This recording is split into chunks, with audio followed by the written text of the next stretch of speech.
अस्सलामुअलैकुम एवरीवन। तो आज हम बनाने जा रहे हैं मटन चीज़ कटलेट। वो बनाना बहुत ही आसान है और खाने में बहुत ही लजीज। तो आइए देखते हैं इसके इंग्रेडिएंट्स क्या हैं।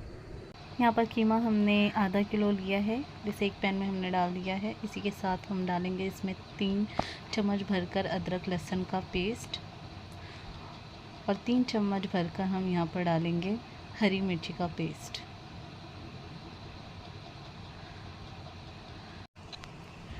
नमक हमने यहाँ पर 1.5 चम्मच भरकर डाला है, आप अपने टेस्ट के अकॉर्डिंग डाल लें।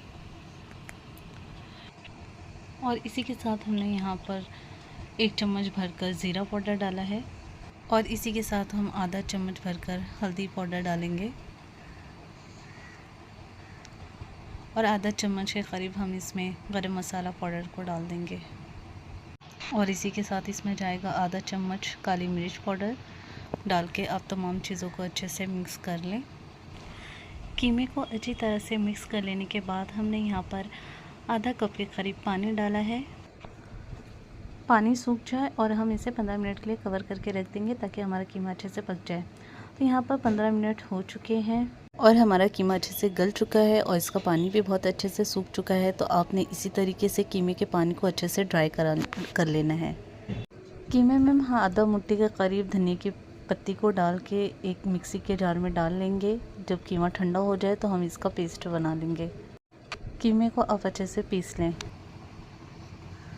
तो ये हमने पेस्ट बना लिया है। अब हम इसे एक बाउल में ट्रांसफ़र कर लेंगे।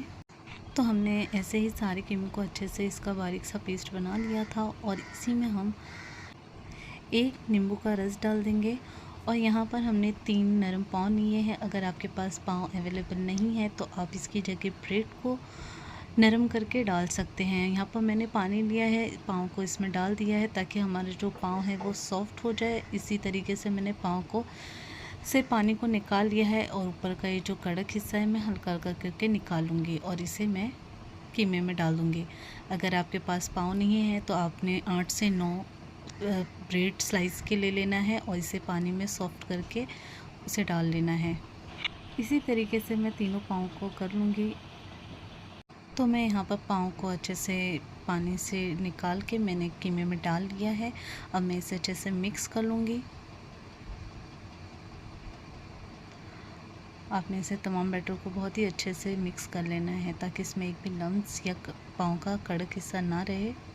ये बहुत ही नरम और सॉफ्ट कबाब बनके तैयार होते हैं और खाने में बहुत ही लजीज रहते हैं। इसी के साथ हमने यहाँ पर 2 अंडे में नमक डाल के इसे अच्छे से बीट कर लिया था। ब्रेड क्रम्ब लिया है, मोज़रेला चीज़ ली है, आप नॉर्मल चीज़ भी ले सकते हैं। यहाँ पर मैंने कबाब की शक्ल देना शुरू कर दी है। आप बैटर को ले लें, जितना आपको कबाब का शेप रखना है, साइज़ रखना है, आपने उतना बैटर उठा लें और उसे गोल करके इसी तरह से फ्लैट कर लें अपनी हथेली पे। और यहाँ पर मैंने मोज़रेला चीज़ ली है, बीच में से फिल कर देंगे और हम इसे चारों तरफ से इसी तरीके से हम इसे बंद करते चले जाएंगे। फिलिंग हमारी जो मोज़रेला की वो अंदर ही रहे और आपने इसे अच्छे से शेप दे देना है। तो यहाँ पर मैंने कबाब को शेप दे लिया है। आपको जितनी साइज चाहिए आप उतना उसे शेप दे लें। तो यहाँ पर मैंने 2 अंडे लिए थे, इसमें नमक डाल के फेंट लिया है और इसमें हम इसे कबाब को डिप करेंगे और हम यहाँ पर ब्रेड क्रम्ब अच्छे से कोटिंग कर देंगे ऊपर। आप इसे अच्छे से लगा लें और एक एक करके रख दें। तो यहाँ पर हमने सारे कबाब को बना लिया है। आधा किलो कीमे में हमने यहाँ पर 13 कबाब बनाए हैं। अब हम इसे फ्राई कर लेंगे। तो एक कढ़ाई में हमने यहाँ पर तेल को अच्छे से गरम कर लिया है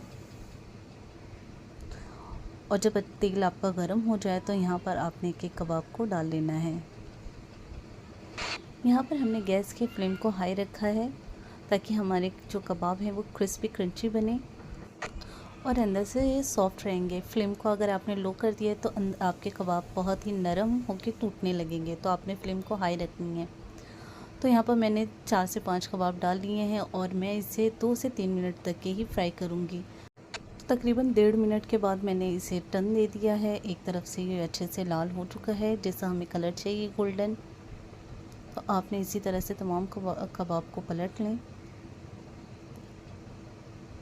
और इसे गोल्डन फ्राई होने तक के हम फ्राई करेंगे। तो यहाँ पर कबाब को हमने तकरीबन 3 मिनट तक के फ्राई किया है और अब हम इसे निकाल लेंगे। इसका आपको फाइनल लुक दिखाते हैं। इसी तरीके से हम तमाम कबाब को फ्राई कर लेंगे। और ये हमारा चीज़ कटलेट बनके तैयार हुआ है, ऊपर से क्रिस्पी, अंदर से सॉफ्ट चीज़ से लोडेड। आप इसे ज़रूर बनाएं, घर पे बनाना बहुत आसान है और खाने में बहुत ही मज़े का लगता है। तो इस रमज़ान आप इसे ज़रूर बनाएं, अपने घर में ट्राई करें। और आपको ये मेरी रेसिपी कैसी लगी कमेंट बॉक्स में फ़ीडबैक ज़रूर दीजिएगा। और मेरे चैनल पे अगर आप नए हैं तो सब्सक्राइब करना ना भूलिएगा। फिर मिलते हैं एक नई रेसिपी के साथ, और अपना बहुत सारा ख्याल रखें, दुआओं में याद रखें। तब तक के लिए अल्लाह हाफ़िज़।